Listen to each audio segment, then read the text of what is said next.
안녕하세요 여러분, 데이지입니다. 한 출판사에서 나온 책을 몽땅 읽어본 적이 있으신가요? 제가 도전해보았습니다. 그리고 펑펑 울고 또 울었습니다. 이전 1일책에서 소개한 슈레딩거의 고양이 기억하시나요? 디스토피아 그리고 소녀를 주제로 한 SF 소설집으로 제가 너무 즐겁게 읽었었는데요. 이 책을 낸 출판사 빈 페이지에서 신간 과거로 돌아가는 역 광고를 주셨습니다. 그런데 빈 페이지에서 역대 낸 모든 책들을 보내주신 거예요. 그래서 다 읽어봐? 진짜 다 읽어보았습니다. 슈레딩거의 소녀 영상은 더보기란에 기재할게요. 나머지 6권을 읽은 브이로그 보고 와주시죠. 궁금했던 책, 내 딸이 왕따 가해자입니다. 노트가 있네요. 부모인 독자가 주 타겟이어서 그런지 부모와 아이가 함께 작성할 수 있는 노트입니다. 저희 부모님께 작성하라고 드리기에는 아이가 쉬는 시간에 어떤 놀이를 하면서 시간을 보내는지 만화책이었어요. 재밌겠다. 추천사에 내 아이도 가해자가 될 수 있다는 자각을 가져야 한다. 초등학교 5학년이거든요. 학폭 관련 뉴스를 보면서 부모가 이런 얘기를 나눠요. 가해자 부모는 대체 뭘 하고 있는 거냐고. 나 같으면 절대 가만 안 뒀을 거라고. 그런데 전화를 받는 거죠. 내 딸이 다른 친구를 따돌리고 있다고. 어떤 선택을 하게 될까? 그 사실을 알게 되자마자 나는 가만히 두지 않을 거야 라고 한 아빠가 나쁜 마음으로 그런 건 아니니까 다행이라고. 그랬더니 엄마가 소리를 질러요. 널 그렇게 키운 적 없다고. 저 어릴 때 엄마가 심부름을 시켰는데 잔돈 500원이 남은 거예요. 그래서 놀이터 어떤 큼직한 돌 아래에 숨겨놓고 집에 왔어요. 나중에 군것질 사 먹어야지 하면서. 엄마가 500원 어딨냐? 잔돈 없었는데? 그런데 아시죠? 어른들 눈엔 다 보여요. 엄마가 경찰서 가자고. 정말로. 손을 끌고 나가려는 거예요. 그게 아니면 당장 찾아오라고. 엉엉 울면서 나갔는데 비가 오는 거예요. 비 때문에 동전을 숨겨둔 그 돌이 어디 있는지 모르겠는 거예요. 오열하면서 놀이터에서 땅을 파고 했던 기억이 있습니다. 그런데 그 강력한 사건 때문에 제가 거짓말을 못하게 되었다는. 그래서 어린이가 사회적인 규칙을 따르고 스스로 도덕적으로 행동하기 전까지는 어른의 역할이 참 중요한 것 같습니다. 피해자의 엄마가 다른 동급생 학부모에게 이랬었다, 왕따를 당했었다 사실을 알리는데 이게 소문이 또 퍼진 거예요. 그래서 사과를 끝낸 그 가해자 학생이 이번엔 또 왕따가 됩니다. 복수라는 단어로요. 정말 마음이 너무 아프다. 진짜 어렵다. 우선은 피해 학생에게 미안한 마음을 갖는 것, 용서를 받아야겠다라는 마음보다는 용서를 구하는 마음, 동시에 용서를 함께 구하는 부모가 되어야 하는 것 같은데 진짜 어렵고 마음 아프네요. 이 책 명작이다. 너무 마음이 무너질 것 같아요. 찢어진 마음 힐링 소설로 치유해 보겠습니다. 여기는 표지를 너무 아름답게 만든다. 얘도 제 스타일에 반짝반짝 디테일이 들어가 있어요. 이걸 뭐라고 하죠? 어릴 적 엄마를 여의고 아빠 같지도 않은 사람한테 알바비 다 빼앗기고 힘겹게 살아가는 고등학생 가해. 갑자기 외할머니의 유산 상속 대리인이 등장합니다. 너의 유산은 고양이이니라. 잘 키워야 생활비 주겠다. 태어나서 처음 보는 삼촌과 이모도 유산 상속인인데 이들과 함께 사는 것이 유산 상속 조건이에요. 힐링 소설임에도 끊임없이 펼쳐지는 몰약과 반전. 왜 이렇게 유상한 유언을 남기셨을까? 의도가 무엇일까?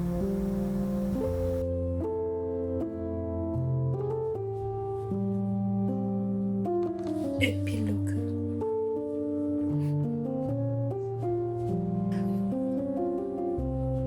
오늘 가족이 되었습니다. 너무 즐겁게 읽었습니다. 힐링소설 나랑 좀 안 맞나 싶었는데 이거지. 특히 힐링소설 하면 유치하다, 뻔하다 그런 편견들이 전혀 통하지 않고 예상대로 흘러간 적이 한 번도 없습니다. 이 이야기는 오랫동안 기억에 남을 것 같아요. 표지로 보았을 때는 스릴러 같거든요. 충격적인 폭로와 누군가의 거짓 눈물, 가족 안에서 터져나오는 숨겨진 진실, 누구를 믿을 것인가. 재밌겠다.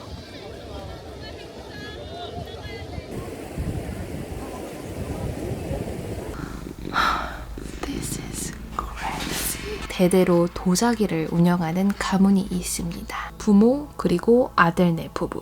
그런데 이 아들의 아내, 즉 그들의 며느리가 좀 독특해요. 말수도 적고 거리감이 느껴진달까? 그런데 어느 날 이 아들이 칼빵에 맞습니다. 그것도 며느리를 스토킹하던 옛 남자친구한테. 생사를 오고 가는데 이 며느리는 눈물도 흘리지 않습니다. 다 수상해. 범인은 재판에 넘겨지는데요. 본인의 구형 판결을 듣고 이럴 순 없다. 이거 다 저 여자가 사주한 거다. 며느리는 바로 그럴 리가요. 부인하죠. 근데 이 시어머니는 갈수록 스트레스를 받아요. 뭔가 이상해. 그런데 이 아들 부부 덕분에 손주를 얻었거든요. 이 손주한테 가업을 물려줘야 해서 이 가문의 아빠는 며느리 편입니다. 그리고 며느리의 입장에서 이야기가 펼쳐지지 않아요. 온리 시어머니. 이게 재밌어요. 그리고 한마디도 안 져요. 그래서 시어머니만 계속 화병이 쌓이는 상태. 이게 전략 아니야 혹시?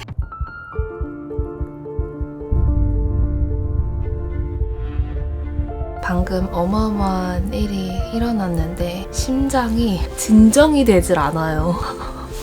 재밌다, 재밌어. 오, 와, 진짜 잘 썼다. 아무래도 심리 스릴러, 반전이 많은 책이기 때문에 제가 말을 아낄 수밖에 없지만 세대에 걸쳐 운영되는 도자기 노포, 그 위상 있는 가문에 들어온 며느리, 그가 달갑지 않은 시어머니. 읽어보시죠, 여러분.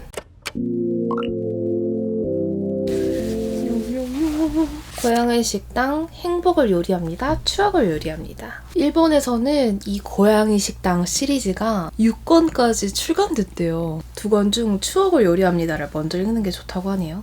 악어의 눈물 때문에 빨라진 제 심장박동. 고양이 식당으로 느려졌으면 좋겠네요. 표지도 너무 아름답지 않아요?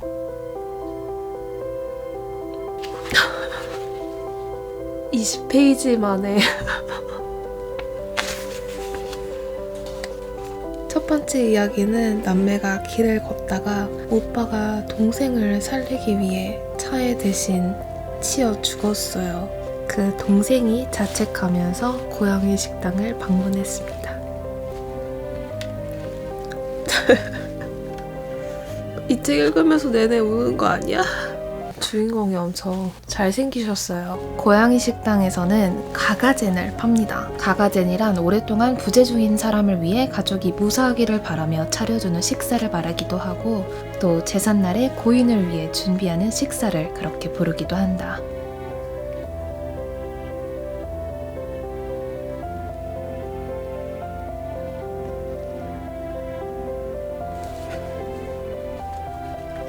추억을 요리합니다를 다 읽었습니다. 에필로그에 이렇게 레시피가 들어가 있네요. 너무 따뜻했다. 추억 다음이 행복인데 제발 같은 인물들 나왔으면 좋겠다. 꼬마님 꼭 나와주셔야 돼요. 아파!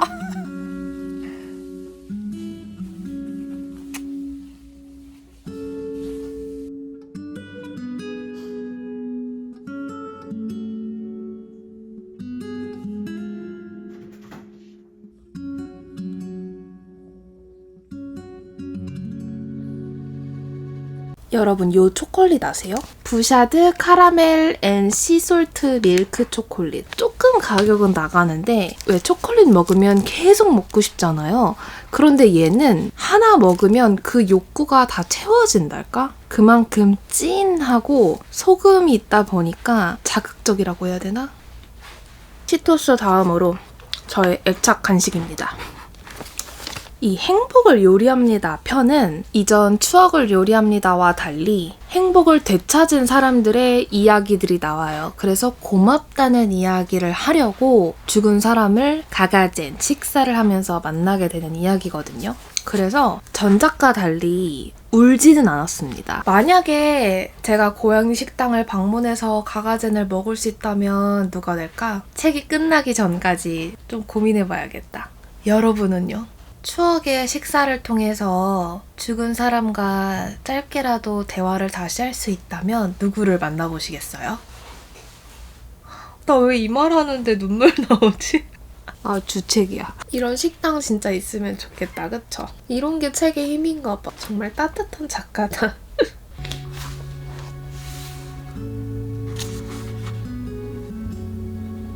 안 온다고 했는데. 헐.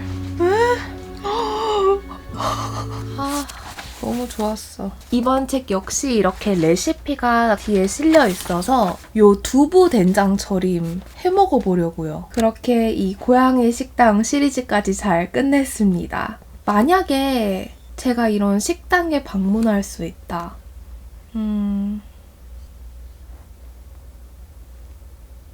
왜 알아보지? 저 엄마가 단 한 번도 저랑 남동생 앞에서 뭐 부부싸움을 한다거나 뭐 소리를 외친다거나 감정의 동요 없이 늘 온화하고 웃음 가득하셨거든요. 그런데 어느 날 꺼이꺼이 진짜 대성통곡을 하는 거예요. 문을 닫고서. 왜 할아버지 돌아가셨을 텐데 해외에 있어서 엄마는 할아버지를 보지도 못했고 제가 너무 어리고 철없어서 그런 엄마를 잘 위로를 못 해드렸어요. 그게 아직까지도 너무 미안해요, 엄마한테. 지금의 나였더라면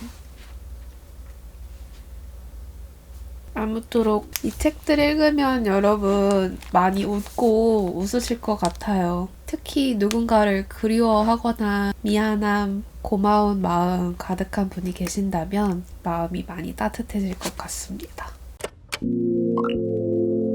네, 여러분, 드디어 마지막이자 이 영상의 주인공. 이 책을 광고 의뢰 받았는데 다른 책들을 너무 열심히 읽고 펑펑 운 것 같아요. 시미즈 하루키의 과거로 돌아가는 역. 우선 표지가 제 스타일이죠. 반짝반짝거리는 게 좋을 나이입니다.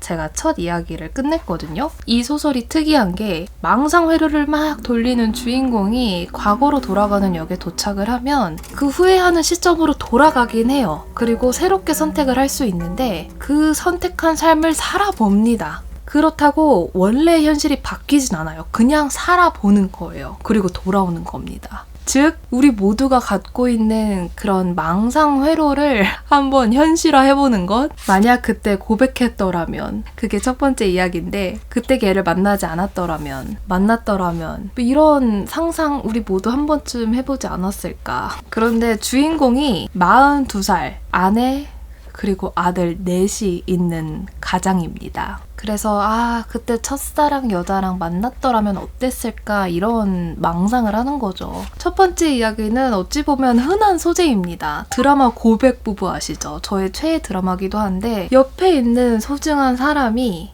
익숙해지는 거예요. 그리고 불만족스러운 현재를 남 탓하는 겁니다. 있는 그대로 사랑하고 욕심을 내려놓는 것, 만족하는 것 진짜 어렵죠. 어렵기 때문에 언제 읽어도 재밌는 주제? 궁금하긴 해요. 만약 제가 전 애인들을 만나지 않았더라면, 물론 지금의 저는 과거의 총합이긴 하지만 조금 더 나만 생각해도 되지 않았을까? 사랑이라는 거 없이 좀 살아봐도 되지 않았을까? 예전에 저에게 말해주고 싶어요. 두 번째 이야기. 만약 그때 가고 싶은 대학에 합격했더라면.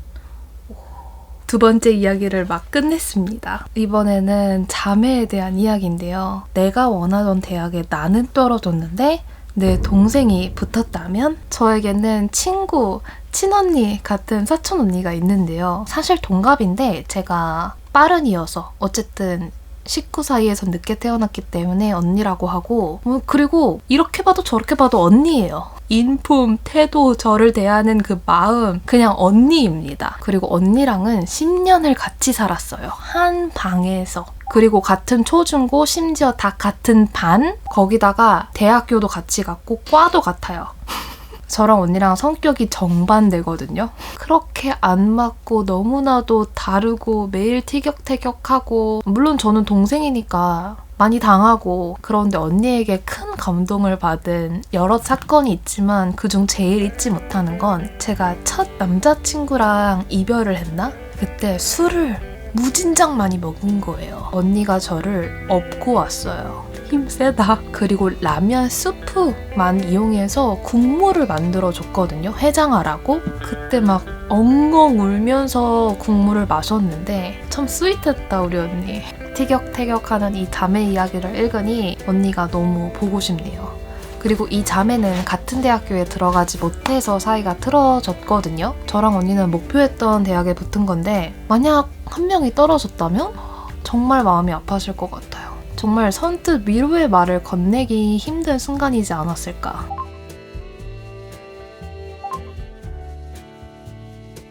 다음 이야기는 만약 그때 꿈을 쫓지 않았더라면. 꿈이라. 여러분은 어렸을 때 또렷한 꿈이 있으셨나요? 저는 장래희망 쓰는 란이 있었으면 늘 사업가. 아기 때부터 쭉 그냥 사업가만 썼다는 거. 그래서 철없는 원망을 몇 번 했던 것 같긴 해요. 부모님한테 왜 나는 다른 꿈을 꿔본 적이 없냐 엄청 당황해 하시더라고요. 저희 가족의 분위기가 각자의 삶은 알아서, 각자의 행복, 사랑, 꿈 알아서.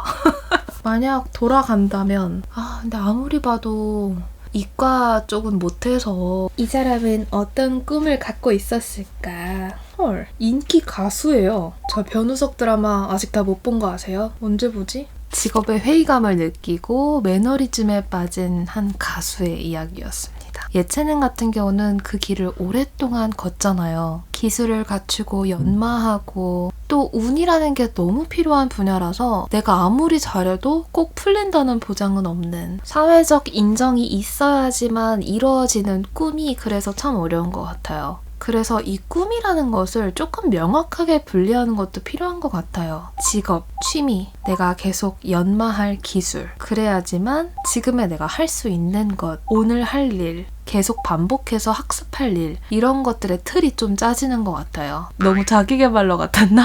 챕터마다 이야기가 너무 다르다 보니까 정말 다양한 이야기가 나오는 것 같아요. 다음은 만약 그때 병원에 모시고 갔더라면. 이런 제목은 반칙이지. 앞을 보는 게 힘들 땐 어떻게 해야 할까요? 뒤로 돌아서 걸으면 됩니다. 이번엔 엄마와 딸 이야기였습니다. 엄마란 단어는 왜 이렇게 늘 눈물이 나올까요? 엄마 보고 싶네. 이 책 읽으면 계속 누군가 보고 싶어져요. 벌써 마지막 이야기. 만약 그때.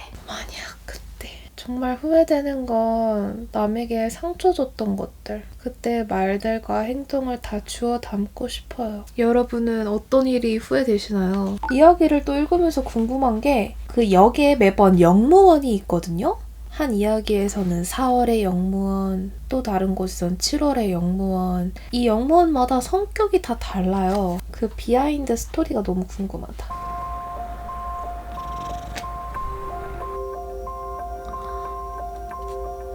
저의 궁금증이 풀렸어요. 다 읽었습니다. 저는 제 단순한 행복의 비결이 후회하지 않는다, 기대하지 않는다. 왜냐면 그 두 개가 얼마나 사람의 마음을 갉아먹는지 스스로 느낀 적도, 간접 경험을 한 적도, 또 이런 이야기들을 통해 제대로 느낄 수 있기 때문입니다. 그런 마음들로 인해서 마음이 어지러우셨던 분께 이 책을 추천합니다.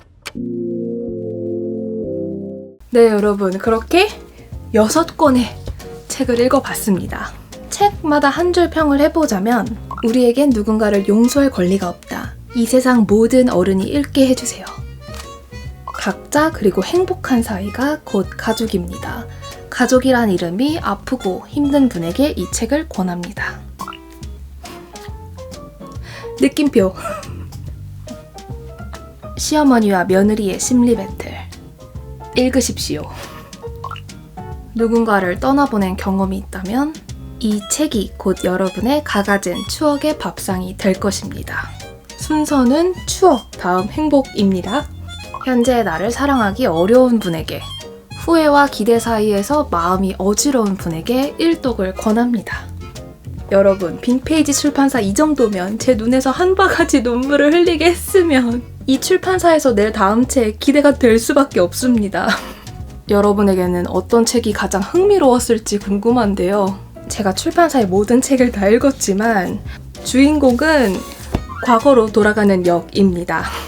오늘 영상에 댓글 남겨주신 5분을 추첨하여 책 선물 드리겠습니다. 좋은 책들 읽게 해준 빈페이지 그리고 여러분 너무나도 고맙습니다. 그럼 저는 다음 책 영상에서 인사드릴게요.